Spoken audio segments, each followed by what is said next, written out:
ഭ്രാന്തമായ വേഗതയിൽ കാർ കുതുക്കിയാണ്. വളവുകൾ വീശിയെടുക്കുമ്പോൾ ടയറുകൾ കരഞ്ഞു. ഡ്രൈവിംഗ് സീറ്റിലിരിക്കെ സക്രിയാസ് വിയർപ്പിൽ കുളിച്ചു. രാവിന്റെ മധ്യത്തിൽ ഒരു മരണപ്പാച്ചിൽ. ഒരു കൊടും വളവ് മുന്നിലെത്തി. വാഹനം ഇത്തവണ സക്രിയാസിന്റെ വരുതിയിൽ നിന്നില്ല. റോഡിന്റെ സൈഡിലെ കൽക്കെട്ട് തകർത്തുകൊണ്ട് ആ കാർ വലിയ ശബ്ദത്തോടെ അഗാധതയിലേക്ക് കരണം മറിഞ്ഞു. രാത്രിയെ നടുക്കുന്ന ഒരു സ്ഫോടനം പോലെയായിരുന്നു അത്. അടുത്തുണ്ടായിരുന്ന വീടുകളിൽ മനുഷ്യർ ഉറക്കമുണർന്നു. വിളക്കുകളും ടോർച്ചുകളുമായി അവർ അപകട സ്ഥലത്തേക്ക് ഓടി. പാറക്കെട്ടുകളിൽ തട്ടിയുടഞ്ഞ് താഴ്വാരത്തിലെ മുൾപടർപ്പിൽ മറിഞ്ഞ കാർ കണ്ടെത്താൻ കുറച്ചധികം സമയത്തെ തെരച്ചിൽ വേണ്ടി വന്നു. വെട്ടുകത്തിയും കോടാലിയും വേണം, കൂട്ടത്തിൽ കരുത്തനായ ഒരാൾ വിളിച്ചു പറഞ്ഞു. നിമിഷത്തിനകം 4-5 വെട്ടുകത്തികളും കോടാലികളും എത്തി. കൂടെ വലിയ മണ്ണെണ്ണ പന്തങ്ങളും. ഊർജിതമായ ശ്രമം. മുള്ളുകൾ വെട്ടിമാറ്റി അവർ കാറിനടുത്തെത്തി. കോടാലി കൊണ്ട് ഡോർ വെട്ടിപ്പൊളിച്ചു. സക്കറിയാസിന്റെ ചോരയിൽ കുളിച്ച മൃതദേഹം 2 പേർ ചേർന്ന് പുറത്തെടുത്ത് പുൽപ്പരപ്പിൽ കിടത്തി. തകർന്നു നുറുങ്ങിയ ശവശരീരം ദാരുണമായ ഒരു കാഴ്ചയായിരുന്നു. നോക്കി നിന്നിരുന്നവരിൽ ചിലർ മൃതദേഹം തിരിച്ചറിഞ്ഞു. അവർ ഉടൻ തന്നെ തോട്ടത്തിലേക്ക് ഓടി. അവിടെ അടുത്തായിരുന്നു സക്രിയാസിന്റെ റബ്ബർ തോട്ടം. മാനേജരും റൈറ്ററും തൊഴിലാളികളും പെട്ടെന്ന് സ്ഥലത്തെത്തി. അവർ കൊണ്ടുവന്ന പെട്രോമാക്സിന്റെ തീക്ഷ്ണ പ്രകാശം മുതലാളിയുടെ ചലനമറ്റ കൃഷ്ണമണികളിൽ തിളക്കമുണ്ടാക്കി. ജീവിച്ചിരിക്കുന്നവരോട് അയാൾക്ക് ഏതോ സന്ദേശം അറിയിക്കാനുള്ളതുപോലെ.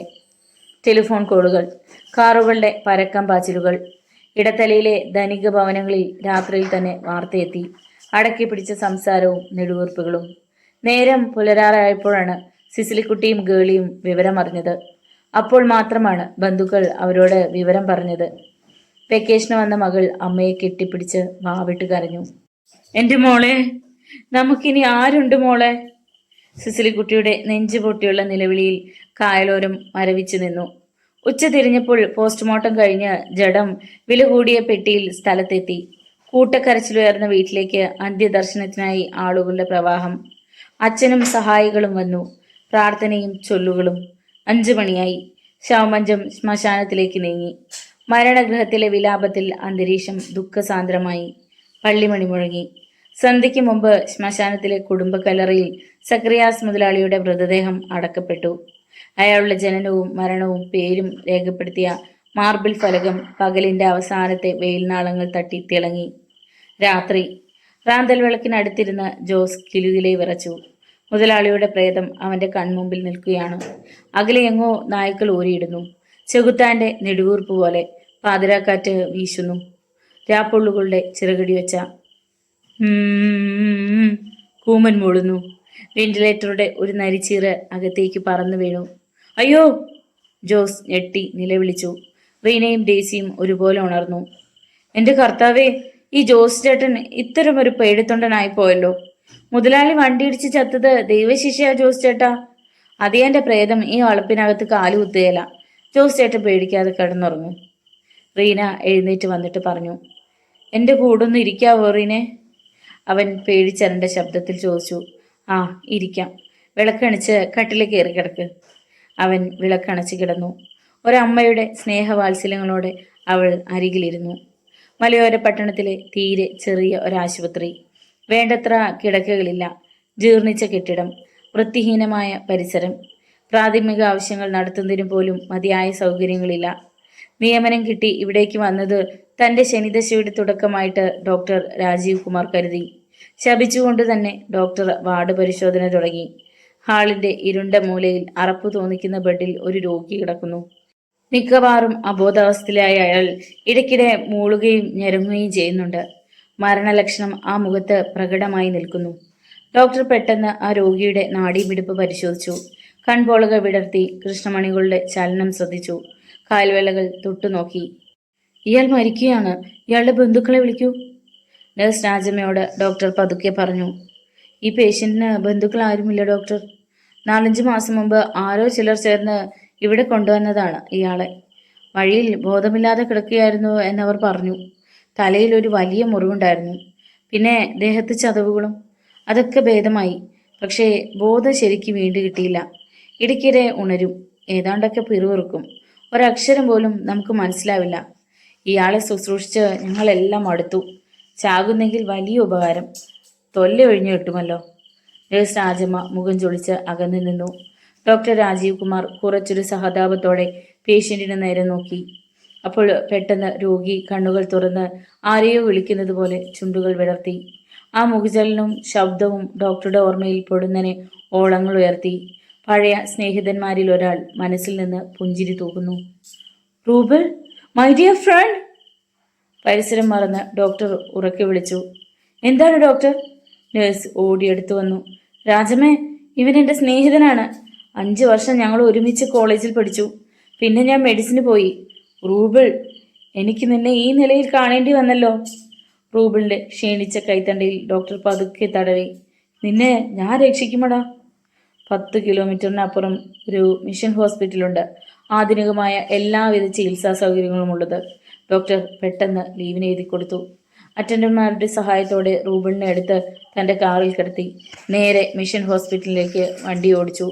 അത്ഭുതകരമായ ഒരു ദൈവ നിയോഗമാണിതെന്ന് ഡോക്ടർ രാജീവ് കുമാറിന് തോന്നി. ഈ മലയോരത്തേക്ക് തനിക്ക് നിയമനം കിട്ടിയത് പഴയ സ്നേഹിതനെ രക്ഷിക്കാൻ വേണ്ടി മാത്രമാണ്. മിഷൻ ഹോസ്പിറ്റലിലെത്തി. നിമിഷങ്ങൾക്കകം സ്പെഷ്യലിസ്റ്റുകളുടെ സേവനം റൂബിളിന് ലഭിച്ചു. തലച്ചോറിൽ ഒരു ശസ്ത്രക്രിയയ്ക്ക് അയാൾ വിധേയനായി. അപകടനില തരണം ചെയ്ത അയാൾ വാർഡിലേക്ക് നീക്കപ്പെട്ടു. ദിവസങ്ങൾ കടന്നുപോയി. റൂബിൾ ക്രമേണ സുഖം പ്രാപിച്ചു വന്നു. ഇരുളിൽ ഒരു കൈത്തിരിവെട്ടം പോലെ ഓർമ്മകൾ അയാളിലേക്ക് മടങ്ങി.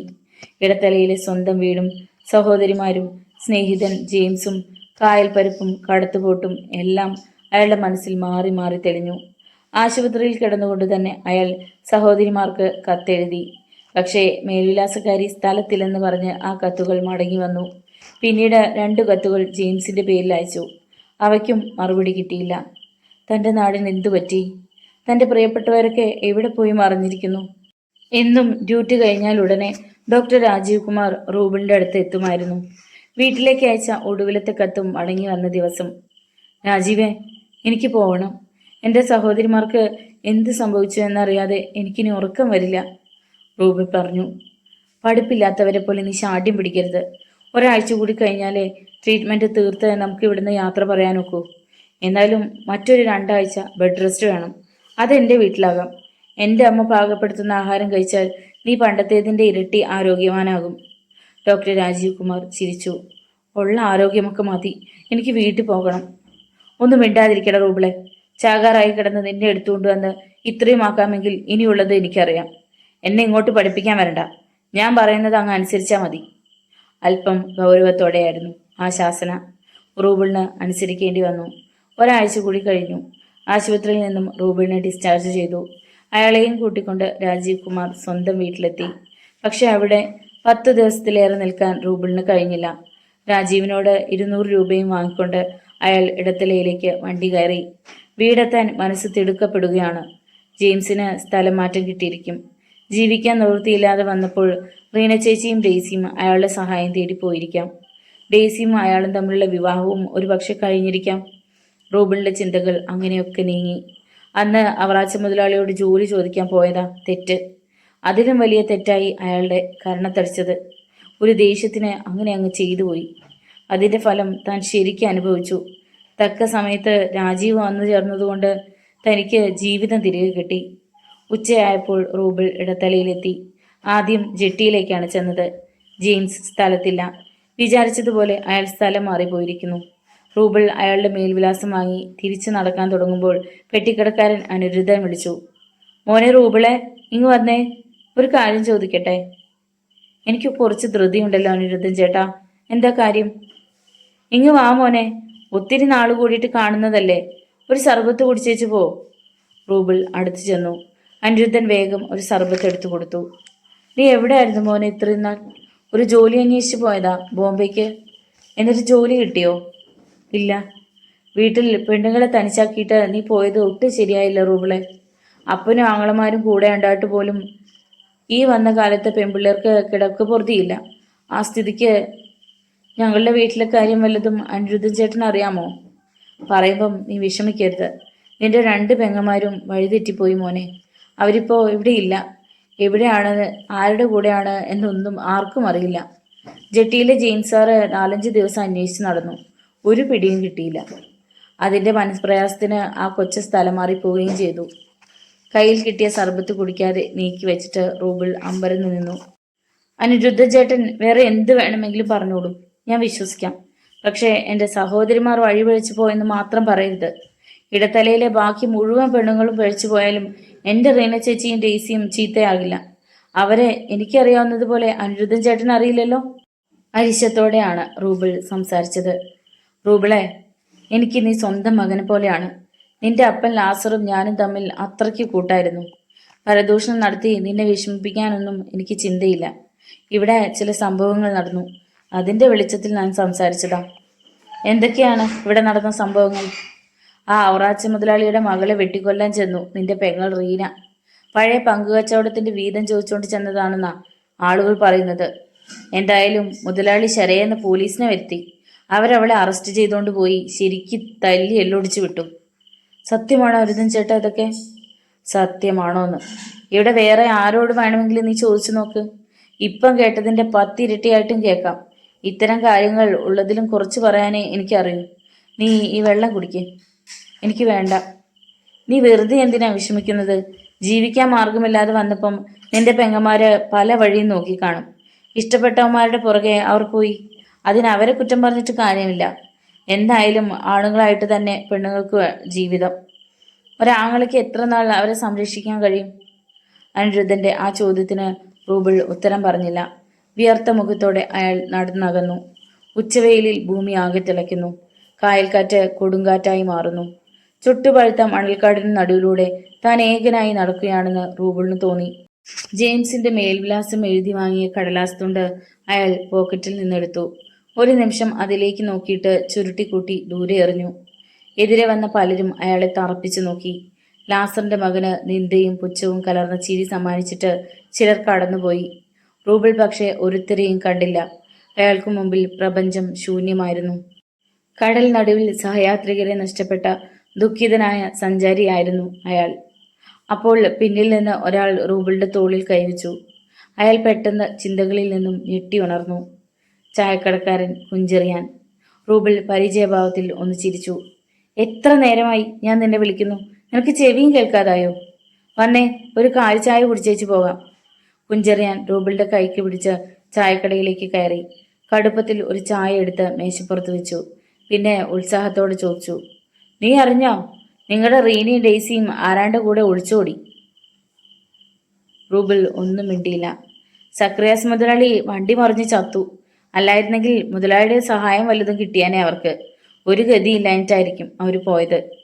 ചായ കുടിക്കാതെ റൂബിൾ എഴുന്നേറ്റു. ആ ഇരിക്കടാവേ, വിശേഷങ്ങളൊക്കെ പറ. ചായയും കുടിക്ക്. റീനയും ഡെയ്സിയും വല്ലവൻ്റെയും കൂടെ പോയെന്ന് വെച്ച് നീ എന്തിനാ വിഷമിക്കുന്നത്? പുകഞ്ഞ കൊള്ളി പുറത്ത്. പിഴച്ച പെണ്ണുങ്ങളെ പറ്റി ഓർക്കരുതടാ. കുഞ്ചെറിയാൻ പറഞ്ഞ് അവസാനിപ്പിച്ചതും റൂബിളുടെ വലത് കൈ ഉയർന്നതും ഒപ്പമായിരുന്നു. ചായക്കടക്കാരൻ്റെ കവളിൽ കനത്ത ഒരടി വീണു. നിലവിളിയോടെ 2 കൈകൾ കൊണ്ടും തല താങ്ങിപ്പിടിച്ച് കുഞ്ചെറിയാൻ ബെഞ്ചിലേക്കിരുന്നു. പിഴച്ചത് തൻ്റെ കെട്ടിയോളും മക്കളുമാണ്. വീട്ടിൽ ചെന്ന് അവരോട് പ്രസംഗിക്ക്.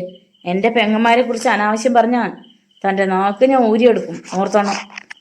ഒന്ന് കാറി തുപ്പിയിട്ട് റൂബിൾ ചായക്കടയിൽ നിന്ന് ഇറങ്ങി നടന്നു. വഴിയെ പോയവനെ വിളിച്ചു കയറ്റി പരദൂഷണം പറയുന്നവൻ, ലാസറുടെ മക്കളുടെ നാശം കണ്ട് സന്തോഷിക്കുന്നവൻ, കൊല്ലണം അവനെ. എല്ലാറ്റിനും കാരണക്കാരൻ ആ ഔറാച്ച മുതലാളിയാണ്. തൻ്റെ അപ്പച്ചനെ അയാൾ പങ്കുവച്ചവടത്തിൽ വഞ്ചിച്ചു. ജീവിക്കാൻ നിവൃത്തിയില്ലാതെ ജോലി ചോദിച്ചു തന്ന് തന്നോട് അതിക്രൂരമായിട്ടാണ് അയാൾ പെരുമാറിയത്. അയാളെ ശരിക്കൊരു പാഠം പഠിപ്പിക്കണം. കൊലമരത്തിൽ കയറേണ്ടി വന്നാലും സാരമില്ല. അയാളുടെ പണത്തിൻ്റെ മുഷ്ക് അവസാനിപ്പിക്കണം. റീന ചേച്ചിയും ഡേസിയും ഒരു തരത്തിലും കുറ്റക്കാരല്ല. താൻ സഹായത്തിനില്ലാതെ വന്നപ്പോൾ ഗതികേടുകൊണ്ട് അവർ ആരെയെങ്കിലും ഭർത്താക്കന്മാരായി സ്വീകരിച്ചിരിക്കാം. റൂബിൾ വീട്ടിലെത്തി.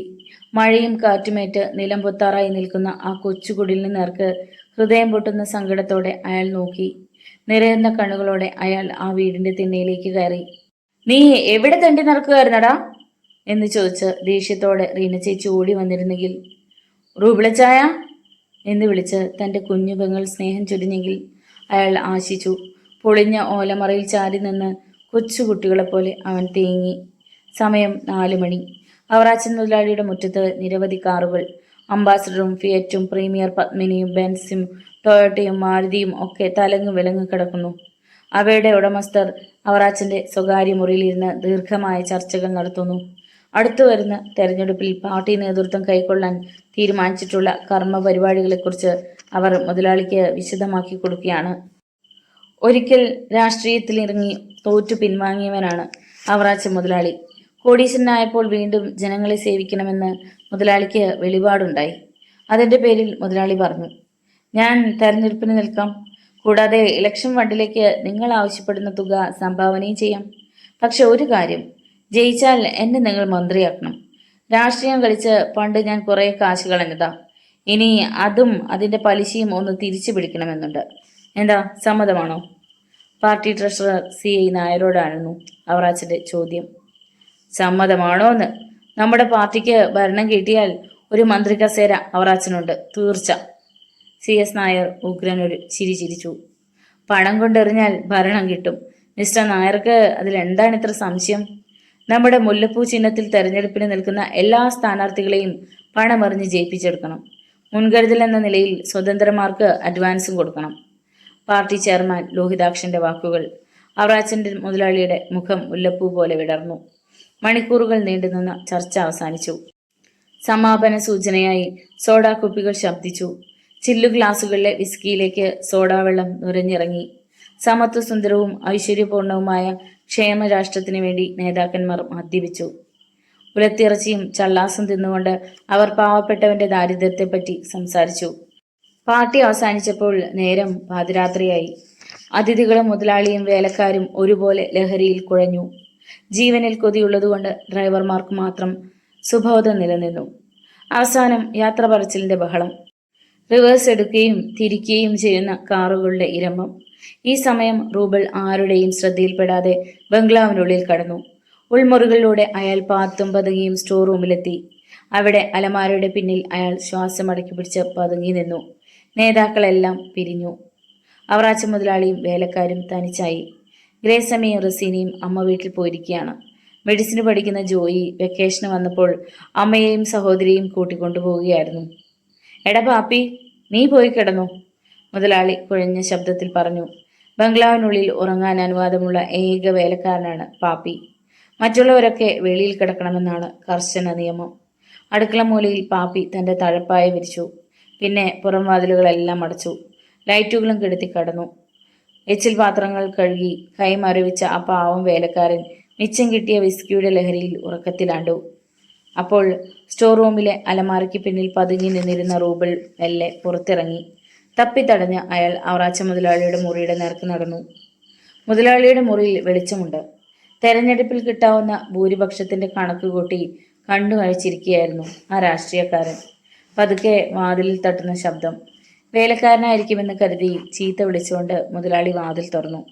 ആഗതനെ കണ്ടതും അവറാച്ചൻ ഒരു ഞെട്ടലോടെ പിന്നോട്ട് നീങ്ങി. ക്ഷണനേരത്തിനുള്ളിൽ മുതലാളി അടിമുടി ഉയർത്തു. റൂബൽ! അവറാച്ചൻ്റെ വിറയ്ക്കുന്ന അതരങ്ങളിൽ നിന്നും അക്ഷരങ്ങൾ അടർന്നു വീണു. എന്നെ മറന്നിട്ടില്ല അല്ലേ? ഭീഷണമായ സ്വരത്തിൽ റൂബൽ ചോദിച്ചു. കത്തുന്ന കണ്ണുകളോടെ ആ ചെറുപ്പക്കാരൻ മുറിക്കകത്തേക്ക് കയറി.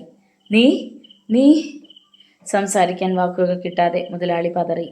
എടാ മുതലാളി, തന്നെ പോലെയുള്ള ദ്രോഹികളുടെ തല കഴുത്തിലിരിക്കുന്നത് പണത്തിൻ്റെ മിടുക്കൊണ്ടല്ല, ഞങ്ങൾ പാവങ്ങൾക്ക് ദൈവഭയമുള്ളതുകൊണ്ടാ. പക്ഷേ ഇനി മുതൽ ഞാൻ ദൈവത്തിനെ ധിക്കരിക്കുകയാണ്. ഇന്ന് തൻ്റെ തലയും കൊണ്ട് ഞാൻ തിരികെ പോകൂ.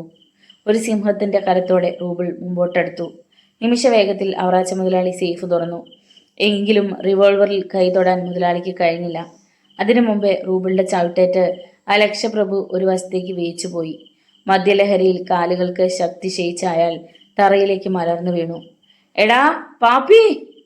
കിടന്ന കിടപ്പിൽ മുതലാളി വേലക്കാരനെ വിളിച്ചു. പാപ്പി വരുമടാ, നാളെ രാവിലെ തനിക്ക് ബെഡ് കോഫിയുമായിട്ട്. അത്താഴപ്പട്ടിണിക്കാരൻ 10 രൂപ വായ്പ ചോദിച്ചാൽ താൻ കൊടുക്കില്ല. അഥവാ കൊടുത്താൽ 4 ഇരട്ടി പലിശ മേടിക്കും. എന്നിട്ട് ഇവിടെ ക്ഷേമരാഷ്ട്രമുണ്ടാക്കാൻ മദ്യസൽക്കാരം നടത്തുന്നു. കൊള്ള റാസ്കൽ! ഒരു കാളക്കൂറ്റന്റെ ശൗര്യത്തോടെ റൂബിൾ ആ പണക്കാരന്റെ മേൽ ചാടി വീണു. ശരിക്കും ഒരു മൽപ്പിടുത്തം. എൻ്റെ അപ്പച്ചനെ താൻ വഞ്ചിച്ചില്ലേ? പങ്കുവച്ചവടത്തിൽ അപ്പച്ചനുള്ള ലാഭം മുഴുവൻ കള്ളക്കണക്കുണ്ടാക്കി താൻ വഹിച്ചെടുത്തില്ലേ? അതിനുള്ളതാണ് ഈ ഇടി. മുതലാളിയുടെ ഇടത് നെഞ്ചു നോക്കി 4-5 എണ്ണം കൊടുത്തു. എൻ്റെ പെങ്ങളെ പോലീസ് പിടിപ്പിച്ചതിന് ഇതിരിക്കട്ടെ. അവറാച്ചൻ്റെ നാഭിയിൽ തന്നെ 2 ചവിട്ട്. അവസാനം മുതലാളിയുടെ കഴുത്തിൽ റൂബിളിന്റെ കൈകൾ അമർന്നു. ഇടത്തലയിലെ ആ പൗരപ്രമാണിയുടെ നാക്ക് തള്ളി. കണ്ണുകൾ മിഴിച്ചു. വൈദ്യുതാഘാതമേറ്റതുപോലെ അയാൾ പിടഞ്ഞു. പിന്നെ ആ ശരീരം നിശ്ചലമായി. റൂബിൾ തൽക്ഷണം ചാടി എഴുന്നേറ്റു. ഞൊടിയിടയ്ക്കുള്ളിൽ മുറിയിൽ നിന്നിറങ്ങി. പതുക്കെ നടന്നു ചെന്ന് പുറംവാതിൽ തുറന്ന് മുറ്റവും ഗേറ്റും കടന്ന് നിമിഷങ്ങൾ കൊണ്ട് അയാൾ റോഡിലെത്തി. വളരെ വേഗം മുമ്പോട്ട് നടന്നു. നേരിയ നിലാവെട്ടമുണ്ട്. ചന്ദ്രക്കല ആകാശമധ്യം കടന്നു നിൽക്കുന്നു. എത്രയും പെട്ടെന്ന് സ്ഥലം വിടണം, റൂബിൾ ഓർത്തു. പ്രഭാതമാകുന്നതിന് മുമ്പ് മറ്റൊരു ദിക്ക് പറ്റണം. ജെട്ടിയിലേക്ക് പോയിട്ട് കാര്യമില്ല. ആദ്യത്തെ കടത്തുബോട്ടിന് ഇനിയും മണിക്കൂറുകൾ കാത്തിരിക്കണം. അയാൾ പടിഞ്ഞാറോട്ട് വെച്ചടിച്ചു. ചുറ്റി വളഞ്ഞ് പാലം കടന്നു പോകാം. പ്രതികാരത്തിന്റെ ദാഹം തീർന്നു. ഇനി നിലനിൽപ്പിനെക്കുറിച്ചുള്ള ചിന്തകളാണ്. തലച്ചോറിനുള്ളിൽ ഒരു തേനീച്ച കൂടിളകിക്കൊണ്ടിരുന്നു. അടുത്ത സൂര്യോദയത്തിൽ തന്റെ നാട് ഞെട്ടിവരച്ചു നിൽക്കുന്നത് അയാൾ മനസ്സിൽ കണ്ടു. ഇടത്തലയിലെ പൗരമുഖ്യനും കോടീശ്വരനുമായ അവറാച്ച മുതലാളിയുടെ ദാരുണമായ അന്ത്യത്തെ ഓർത്ത് നാട്ടുകാർ ഒന്നടങ്കം കണ്ണീരൊഴുക്കും. അജ്ഞാതനായ കൊലയാളിയെ തേടി പോലീസ് പരക്കം പായും. കൊല്ലേണ്ടിയിരുന്നില്ല, റൂബിൾ വിചാരിച്ചു. നല്ല ഇടി കൊടുത്ത് കരൾ കലക്കിയാൽ മതിയായിരുന്നു. കോടതി, ജയിൽ, തൂക്കുമരം. ഇരുണ്ട ഭാവിയെക്കുറിച്ച് ഓർത്തപ്പോൾ അയാൾ ആകെ പരവശനായി. വഴിയോരത്തെ വാട്ടർ ടാപ്പിനടുത്ത് ചെന്ന് കുറേ വെള്ളം കുടിച്ചു. സമയം എന്തായി കാണും? കയ്യിൽ വാച്ചില്ല. നല്ല വസ്ത്രങ്ങൾ, വാച്ച്, സിനിമ, ഈസ്റ്റർ, പെരുന്നാൾ, അങ്ങനെ ജീവിതത്തിൽ ഉൾപ്പെടുത്താത്തവരുടെ പട്ടിക വളരെ നീണ്ടതാണ്. അയാൾ നടപ്പ് തുടർന്നു. രാത്രിയിലെ തണുത്ത കാറ്റേറ്റിട്ടും വിയർക്കുകയാണ്. എവിടെയോ കോഴി കൂവി. മരണത്തിന്റെ വരവേൽപ്പ് പോലെ പട്ടികൾ നീട്ടി ഓരിയിടുന്നു. അയാളുടെ കാലുകൾക്ക് വേഗതയേറി. കുറ്റബോധത്തിന്റെയോ പാപചിന്തയുടെയോ കാര്യമില്ലെന്ന് പെട്ടെന്ന് അയാൾക്ക് തോന്നി. തങ്ങളുടെ കുടുംബത്തെ നശിപ്പിച്ചവനാണ് അവറാച്ച മുതലാളി. ദാരിദ്ര്യവും അപമാനവും കഷ്ടപ്പാടുകളും മൂലം ലാസറും മക്കളും തുലയണമെന്നായിരുന്നു ആ ദുഷ്ടന്റെ വിചാരം. അത് സാധിച്ചു. ജീവിക്കാൻ വഴിയില്ലാതെ മനോവേദനയോടെയാണ് അപ്പച്ചൻ മരിച്ചത്. താനും സഹോദരിമാരും ഇപ്പോൾ പരസ്പരം മേൽവിലാസം പോലും അറിയിക്കാൻ കഴിയാതെ ലോകത്തിന്റെ രണ്ട് കോണുകളിൽ ജീവിക്കുന്നു. ആ സ്ഥിതിക്ക് മുതലാളിയെ കൊന്നതിനെപ്പറ്റി സങ്കടപ്പെടേണ്ട ആവശ്യമില്ല. തൂക്കുമരത്തിൽ കയറേണ്ടി വന്നാൽ പോലും സമാധാനമായിരിക്കുക. നടന്ന് നടന്ന് റൂബിൾ പാലത്തിലെത്തി.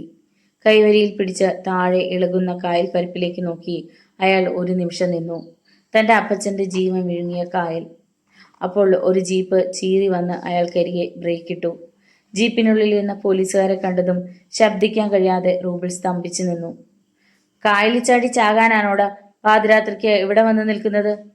ജീപ്പിലിരുന്നു കൊണ്ട് ഇൻസ്പെക്ടർ നരേന്ദ്രനാഥ് ചോദിച്ചു. അല്ല, എനിക്ക് സംസാരിക്കാൻ വാക്കുകൾ കിട്ടാതെ റൂബിൾ കുഴങ്ങി. റാസ്കൽ, നീ ഏതാടാ? ഇൻസ്പെക്ടർ വണ്ടിയിൽ നിന്നും ചാടിയിറങ്ങി. റൂബിളിന്റെ അടിവയറ്റിൽ നിന്നും ഒരാളൽ മുകളിലേക്ക് ഉയർന്നു. ഒരു ക്രിമിനലിന്റെ മുഴുവൻ ലക്ഷണങ്ങളും ഉണ്ടല്ലോടാ നിനക്ക്. ഇൻസ്പെക്ടർ ആ ചെറുപ്പക്കാരന്റെ ഷർട്ട് കൂട്ടിപ്പിടിച്ച് ഒന്ന് ഉലച്ചു. പിന്നെ അയാളെ വലിച്ച് വണ്ടിയുടെ ഹെഡ്ലൈറ്റിന്റെ വെളിച്ചത്തിലേക്ക് മാറ്റി നിർത്തി. നീ ഏതാടാ? നിയമപാലകന്റെ ശബ്ദം കഠിനമായി. ജെട്ടിയിൽ മുമ്പ് ചുമടെടുത്തിരുന്ന ലാസറിന്റെ മകനാണ് ഞാൻ. പേര് റൂബിൾ. അവറാച്ചന്റെ മകളെ കൊല്ലാൻ ചെന്നത് നിന്റെ പെങ്ങളല്ലേ? അതെ. നീ ഇപ്പോ ആരെ കൊല്ലാനാണ് പോകുന്നത്? എനിക്ക് ഫസ്റ്റ് ബസ്സിന് ഒരു സ്നേഹിതന്റെ അടുത്ത് എത്തണം. ഏത് സ്നേഹിതൻ?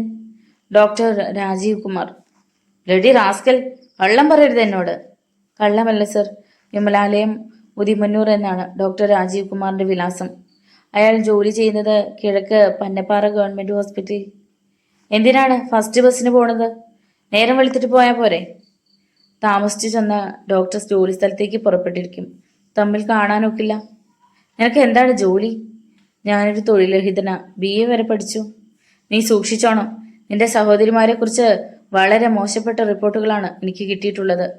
തല മൊട്ടയടിപ്പിച്ച് അവരെ ഞാൻ തെരുവിലൂടെ നടത്തിക്കും. പറഞ്ഞില്ലെന്ന് വേണ്ട. പെങ്ങളെ വിറ്റ് ജീവിക്കാതെ നിനക്ക് വല്ല തവളപിടുത്തത്തിനും പോകരുതടാ. You son of a. കണ്ണു പൊട്ടുന്ന 4-5 ചീത്ത വിളിച്ചിട്ട് ഇൻസ്പെക്ടർ നരേന്ദ്രനാഥ് ജീപ്പിൽ ചാടിക്കയറി. ആ പോലീസ് വാഹനം അതിവേഗം അപ്രത്യക്ഷമായി. റൂബിളിന്റെ ശ്വാസം നേരെ വീണു. സർവ്വ പള്ളികളിലേക്കും ഓരോ കൂടും മെഴുകുതിരി നേർന്നിട്ട് അയാൾ കാലുകൾ നീട്ടിവെച്ച് നടന്നു. ഡോക്ടർ വീട്ടിലേക്ക് പോയാൽ അത് അപകടമാവും, അയാൾ ചിന്തിച്ചു. പോലീസ് നാളെ ആദ്യത്തെ അന്വേഷണം നടത്തുന്ന ആ വീട്ടിലും ആശുപത്രിയിലുമായിരിക്കും. മറ്റൊരു സ്ഥലം കണ്ടെത്തണം. കുറച്ച് രൂപ കയ്യിലുണ്ട്. അത് തീരുമ്പോൾ എവിടെയെങ്കിലും കൂലിപ്പണി എടുക്കണം. വിയർത്തു കുളിച്ച അയാൾ ബസ് സ്റ്റാൻഡിലെത്തി. അല്പം കഴിഞ്ഞപ്പോൾ ഒരു ഫാസ്റ്റ് വന്നു. റൂബിൾ അതിൽ കയറി. വടക്ക് സംസ്ഥാനത്തിന്റെ അതിർത്തി വരെ പോകുന്നുണ്ട് ആ ബസ്. അയാൾ അവസാനത്തെ പോയിന്റിലേക്ക് ടിക്കറ്റ് എടുത്തു. പിന്നെ ഒരു സൈഡ് സീറ്റിൽ ഒതുങ്ങിയിരുന്ന് ചിന്തകളിൽ മുഴുകി. മണിക്കൂറുകൾ കഴിഞ്ഞു. പകലിന്റെ ആദ്യത്തെ പ്രകാശധാര ഭൂമിയിൽ പരന്നു. ഒരു പ്രധാനപ്പെട്ട പട്ടണത്തിൽ ബസ് ചെന്നെത്തി. തുടർന്നുള്ള യാത്രയ്ക്ക് കുറച്ച് താമസമുണ്ടെന്ന് കണ്ടക്ടർ പറഞ്ഞു. റൂബിൾ വണ്ടിയിൽ നിന്നിറങ്ങി. ടർക്കി ടവലും പാൽപ്പൊടിയും ടങ് ക്ലീനറും വാങ്ങി അയാൾ ദിനകൃത്യങ്ങൾ നടത്തി. കാപ്പി കുടിച്ചു. പാപബോധവും ഭയപ്പാടും അയാളിൽ നിന്ന് മിക്കവാറും വിട്ടുപോയിരുന്നു. പോലീസിന്റെ പിടിയിലാകുന്നതുവരെ സമാധാനത്തോടെ ജീവിക്കാൻ അയാൾ തീരുമാനിച്ചു. വിശ്രമത്തിന്റെ സമയം കഴിഞ്ഞു. വീണ്ടും യാത്ര ആരംഭിച്ചു. പുലരിക്കാറ്റ് അയാളെ തഴുകിക്കടന്നുപോയി. ഉറക്കമെളുപ്പിന്റെ പുളിപ്പ് തന്നുങ്ങുന്ന കണ്ണുകളിൽ ഇളം വെയിൽ അസ്വസ്ഥതയുണ്ടാക്കി. സീറ്റിൽ തലചായ്ച്ചിരുന്ന അയാളൊന്ന് മയങ്ങി. ഇരുമ്പഴികൾ, കാക്കിധാരികൾ, കൊലമരം. വധശിക്ഷയ്ക്ക് വിധിക്കപ്പെട്ട കുറ്റവാളിയുടെ കഴുത്തിൽ ആരാച്ചാർ കയർ മുറുക്കുന്നു. റൂബിൾ ഞെട്ടിയുണർന്നു. നെറ്റിയിൽ പൊടിഞ്ഞ വിയർപ്പ് തുടച്ച് അയാൾ വെളിയിലേക്ക് നോക്കി. വണ്ടി ഒരു സ്റ്റാൻഡിലേക്ക് കയറുകയാണ്. പേപ്പർ പേപ്പർ, ഇന്നത്തെ പേപ്പർ. ഞെട്ടിക്കുന്ന കൊലപാതകം, കാലുമാറിയ മന്ത്രിയുടെ കള്ളപ്രസ്താവന. പേപ്പർ. റൂബിൾ പെട്ടെന്ന് ഒരു പേപ്പർ വാങ്ങി ഉത്കണ്ഠയോടെ പേജുകൾ മറിച്ചു. ഇല്ല, ഇടത്തലയിലെ അവറാച്ച് മുതലാളിയുടെ മരണവാർത്തയില്ല.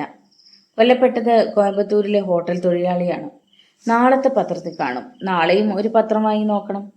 മോൻ എങ്ങോട്ടാ? തൊട്ടടുത്തിരുന്ന യാത്രക്കാരന്റെ ചോദ്യം. റൂബിൾ ഒരു ഗ്രാമത്തിന്റെ പേര് പറഞ്ഞു. അവിടെ എന്താ, സ്ഥലം എടുത്തിട്ടുണ്ടോ? ഇല്ല, വല്ല കൂലിപ്പണിയും കിട്ടുമോ എന്ന് നോക്കാനാ. മോന്റെ പേരെന്താ? റൂബിൾ. ഏതിടവകയാ? ഇടത്തല. എൻ്റെ പേര് ചാക്കോച്ചൻ, അയാൾ സ്വയം പരിചയപ്പെടുത്തി. ഞങ്ങൾ പെരുമ്പനിച്ചിക്കാരാ.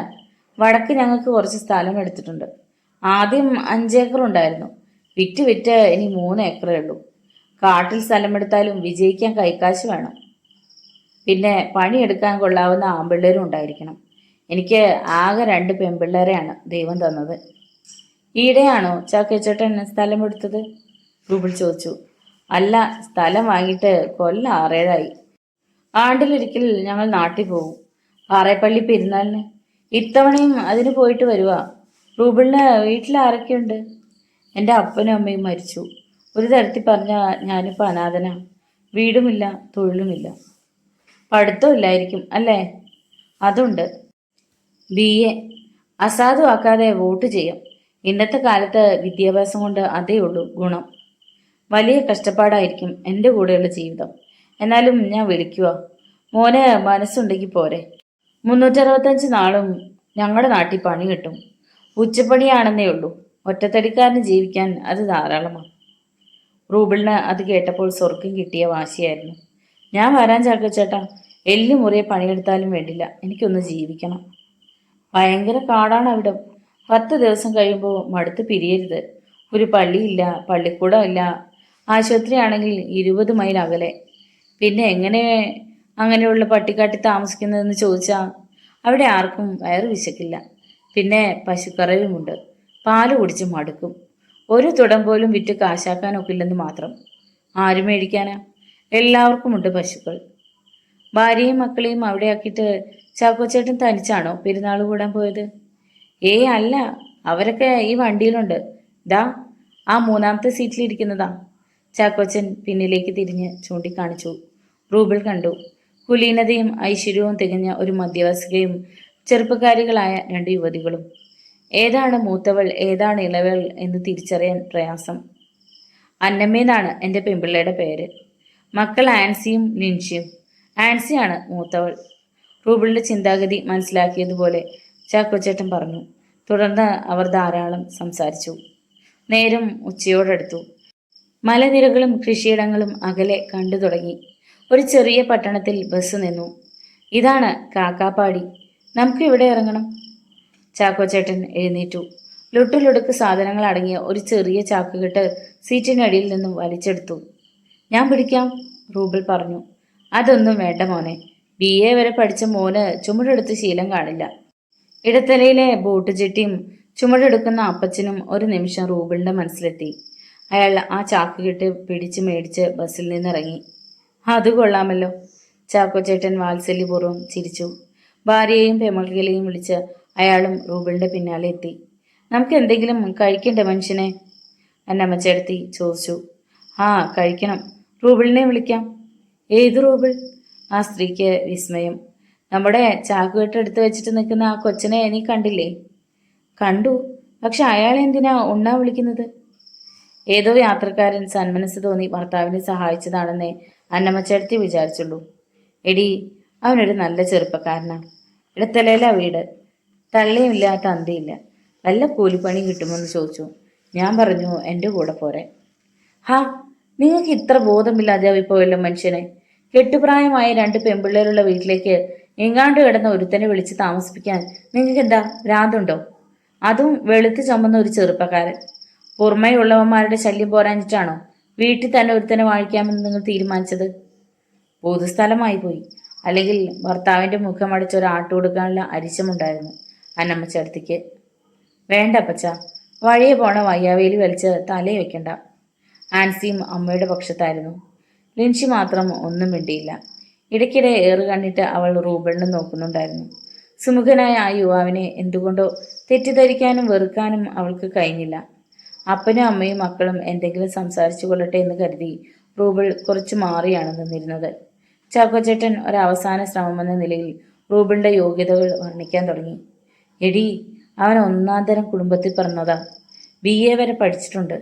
സ്വന്തം നാട്ടിൽ കൂലിപ്പണിയെടുക്കാൻ നാണക്കേടുള്ളത് കൊണ്ടാണ് അവൻ ഇങ്ങനെ ഇറങ്ങി തിരിച്ചത്. ഏതായാലും നമുക്ക് അവന് ഒരാഴ്ച നിർത്തി നോക്കാം. മോശക്കാരനാണെന്ന് തോന്നിയ കയ്യോടെ പറഞ്ഞയച്ച പോരെ? ശരി, 2 ദിവസം കഴിഞ്ഞ് ഞാൻ തീരുമാനിക്കും അവനെ കൊള്ളാമോ ഇല്ലയോ എന്ന്. എന്നെ അന്നേരം ചോദ്യം ചെയ്താലുണ്ടല്ലോ, എൻ്റെ വീതം മാറും, പറഞ്ഞേക്കാം. അന്നമ്മച്ചേട്ടത്തി തൻ്റെ തീരുമാനം വ്യക്തമാക്കി. റൂബിളെ, പാ, നമുക്ക് ഇവിടുന്ന് വല്ലതും കഴിച്ചേച്ച് പോവാം. ചാക്കോച്ചേട്ടൻ വിളിച്ചു. എല്ലാവരും ഹോട്ടലിൽ കയറി ചോറുണ്ടു. പിന്നത്തെ യാത്ര ജീപ്പിലായിരുന്നു, തോണിക്കയം എന്ന സ്ഥലത്തേക്ക്. യാത്രക്കാരും പലവ്യഞ്ജന ചാക്കുകളും പെട്ടിയും കിടക്കയും എല്ലാം തുല്യ പരിഗണനയോടെ തിക്കിക്കൊള്ളിച്ച ഒരു ഡീസൽ ജീപ്പ്. ഡ്രൈവർ വീണ്ടും വീണ്ടും ആളെ വിളിച്ചപ്പോൾ റൂബിൾ വിചാരിച്ചു, ഇതിനകത്ത് തിങ്ങി ഞെരുങ്ങി ചത്തത് തന്നെ. 3 മണി കഴിഞ്ഞപ്പോൾ അവർ തോണിക്കയത്തിലെത്തി. ശരീരമാകെ ചതഞ്ഞ് നുറുങ്ങിയ വേദനയുമായാണ് റൂബിൾ ജീപ്പിൽ നിന്നിറങ്ങിയത്. ഇത്തരമൊരു ക്ലേശപൂർണമായ യാത്ര അയാളുടെ ജീവിതത്തിൽ ആദ്യമായിരുന്നു. വീട്ടിലേക്ക് ഇവിടുന്ന് എന്ത് ദൂരമുണ്ട് ചാക്കോച്ചേട്ടാ? അയാൾ ചോദിച്ചു. 7-8 മൈൽ കാണും, അത്രയേ ഉള്ളൂ. നിസ്സാര മട്ടിലുള്ള മറുപടി. റൂബിളിന്റെ സപ്തനാടികളും തളർന്നു. അവിടെ നിന്ന് അത്യാവശ്യമുള്ള വീട്ടു സാധനങ്ങളും വാങ്ങിയാണ് സംഘം പിന്നീട് മുന്നോട്ട് നീങ്ങിയത്. റൂബിൾ ഒഴികെ എല്ലാവരുടെയും തലയിൽ ഓരോരോ കെട്ടുകളുണ്ട്. ഉപ്പും മുളകും അരിയും പഞ്ചസാരയും പയറും തേങ്ങയും ഒക്കെ. അന്നമ്മച്ചേർത്തി അധികമായി കയ്യിൽ ഒരു ടിൻ മണ്ണെണ്ണയും തൂക്കിപ്പിടിച്ചിട്ടുണ്ട്. കുട്ടികളുടെ ഉത്സാഹത്തോടെയാണ് അവർ മല കയറുന്നത്. കിതച്ചും വിയർത്തും റൂബിൾ ഏറ്റവും പിന്നിൽ. ആരോഗ്യമുണ്ടെങ്കിലും മലകയറ്റം അയാൾക്ക് വശമായിരുന്നില്ല. ആൻസിയും ലിൻഷിയും അയാളുടെ ബദ്ധപ്പാട് കണ്ട് അമർത്തിച്ചിരിച്ചു. അകലെയാകുമ്പോൾ അപ്പനും അമ്മയും മക്കളും നടപ്പ് നിർത്തും. റൂബിൾ ഒപ്പം എത്തിയാൽ വീണ്ടും യാത്ര തുടരും. ആദ്യമായതുകൊണ്ടാണ് മോനെ ഈ വിഷമം. 10 തവണത്തെ നടപ്പ് കഴിയുമ്പോൾ നീ ഞങ്ങളെയെല്ലാം തോപ്പിക്കും, ചാക്കോച്ചേട്ടൻ ചിരിച്ചുകൊണ്ട് പറഞ്ഞു. ഉയരത്തിലെത്തിയപ്പോൾ റൂബിൾ തിരിഞ്ഞു നിന്ന് താഴ്വാരത്തിലേക്ക് നോക്കി. ഹൃദയം കുളിർപ്പിക്കുന്ന ഒരു ദൃശ്യമായിരുന്നു പ്രകൃതിയുടെ ആ ചാരുത. സന്ധ്യയ്ക്ക് അല്പം മുമ്പ് അവർ കാടിന്റെ മടിത്തട്ടിലെ പുല്ലുമേഞ്ഞ ഭവനത്തിന് മുമ്പിലെത്തി. ഇതാണ് എൻ്റെ വീട്. ഈ സ്ഥലത്തിന് നെല്ലിത്തോടെന്ന് പേര് പറയും, ചാക്കോച്ചേട്ടൻ പറഞ്ഞു. ചുറ്റിനും മലകൾ, നടുവിൽ കൈവെള്ളയുടെ നിരപ്പിൽ കുറച്ച് ഭൂമി. അതാണ് നെല്ലിത്തോട് ഗ്രാമം. നിയമത്തെയും ദാരിദ്ര്യത്തെയും ഭയപ്പെട്ട് കാട് കയറിയവരാണ് അവിടെ ജീവിക്കുന്ന മനുഷ്യർ. കുറ്റവാളികളും നിർധനരും. അവസാനം ഇടത്തലയിലെ ലാസറിന്റെ മകനെയും ദൈവം അവിടെ എത്തിച്ചിരിക്കുന്നു. ഇരുണ്ട നിറവും പതിഞ്ഞ മൂക്കുമുള്ള ഒരു 40കാരൻ വീടിന്റെ തിണ്ണയിൽ ഇരിപ്പുണ്ടായിരുന്നു. കന്നാലി നോട്ടത്തിനും വീട്ടുകാവലിനും ഇയാളെ ഏർപ്പെടുത്തിയിട്ടാണ് പോയത്. ആദിവാസിയാ, ചാക്കോച്ചേട്ടൻ പറഞ്ഞു. വെളുത്തെ, നിനക്ക് ഞങ്ങളുടെ പെരുന്നാൾ പൊടി വേണോ? അന്നമ്മച്ചേർത്തി ചോദിച്ചു. കാവലിനുള്ള പ്രതിഫലവും പെരുന്നാൾ പൊടിയും വാങ്ങിച്ച് വെളുത്ത യാത്രയായി. വീട് തൂത്തുവാരലും അത്താഴമൊരുക്കലും ധൃതിയിൽ നടന്നു. രാത്രി അപ്പനും മക്കളും അമ്മയും പ്രാർത്ഥന ചൊല്ലി. ഊണ് കഴിഞ്ഞ് എല്ലാവരും കിടന്നു. അസ്ഥി തുളച്ചു കയറുന്ന തണുപ്പ് കുറുനരികളുടെ ഓരിയിടൽ പലതും ഓർമ്മിപ്പിക്കുന്നു. അദൃശ്യമായ ഏതോ പള്ളിയിൽ മരണമണി മുഴങ്ങുന്നു. ഇന്നു ഞാൻ, നാളെ നീ. അവർ അച്ഛൻ മുതലാളിയുടെ ശവമഞ്ചം ശ്മശാനത്തിലേക്ക് നീങ്ങുന്നു. റൂബിൾ കിടക്കയിൽ തിരിഞ്ഞു മറിഞ്ഞു കിടന്നു. ഉറക്കം അയാളുടെ കണ്ണുകളെ തൊടാനറച്ച് അകന്നു നിൽക്കുകയാണ്. നിശബ്ദമായി അയാൾ പ്രാർത്ഥന ചൊല്ലി. അപ്പോൾ വാതിലിൽ തുടർച്ചയായി മുട്ടുകേട്ടു. ഒപ്പം പേടിപ്പെടുത്തുന്ന ചില ഭീഷണികളും. മദ്യലഹരിയിൽ കുഴഞ്ഞ വാക്കുകൾ. കഥകിൽ തൊഴിക്കുന്നു. വീട്ടിനുള്ളിൽ പെട്ടെന്ന് വിളക്കുകൾ തെളിഞ്ഞു. ആൻസിയും ലിൻഷിയും അവരുടെ മുറി തുറന്ന് ഓടിയെത്തി അപ്പച്ചന്റെ അരികിൽ നിന്നു.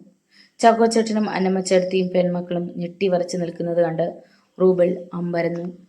നോവലിന്റെ തുടർന്നുള്ള ഭാഗങ്ങൾ കേൾക്കുന്നതിന് വേണ്ടി ചാനൽ സബ്സ്ക്രൈബ് ചെയ്യുക. നിങ്ങളുടെ വിലയേറിയ അഭിപ്രായങ്ങളും നിർദ്ദേശങ്ങളും കമന്റ് ബോക്സിൽ രേഖപ്പെടുത്തുക. വീഡിയോ ഇഷ്ടമായ ഒന്ന് ലൈക്ക് ചെയ്ത് മറ്റു സുഹൃത്തുക്കൾക്ക് കൂടി ഷെയർ ചെയ്ത് നൽകുക. വീണ്ടും കാണാം. നന്ദി.